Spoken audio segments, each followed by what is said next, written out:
Recently, I made a video about Firestick blocking third-party apps, and even using a VPN didn't fix the problem. A lot of people started to believe this could be the end of third-party streaming on Firestick.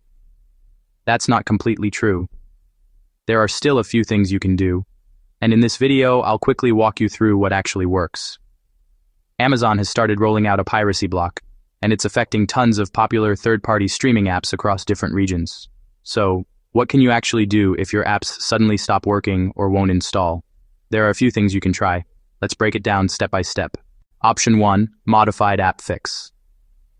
First, if an app installs but instantly gets disabled or vanishes from your Firestick, that's the blacklist kicking in. The easiest workaround right now is to install a slightly modified version of that app. These versions usually have small tweaks in their metadata, so Amazon's block doesn't recognize them. Basically, the app looks identical and works just the same. It just bypasses the detection. You can usually find these versions from trusted repositories or tech communities online. But keep in mind, this is a cat and mouse game. Once Amazon blocks one version, another modified one will pop up. Option 2, switch to Google TV, not so fast. Some users think switching to Google TV or Android TV will solve everything, but not quite. Google recently announced a new developer verification rule for sideloading apps. That means if an app's developer isn't verified by Google, you might not be able to install it directly.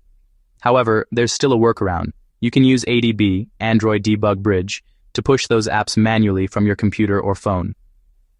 It's a bit more technical, but it works. And it skips Google's verification process. Option 3, wait and see. Honestly, the best move right now? Don't panic. Don't toss your Firestick. This whole block system is still rolling out, and not every app is affected. Amazon might only target a handful of apps to show they're taking action, but most others will likely still work fine. So, just keep your apps updated, stay patient, and keep an eye out for future fixes or new versions. If you found this quick guide helpful, drop a like, hit subscribe, and comment.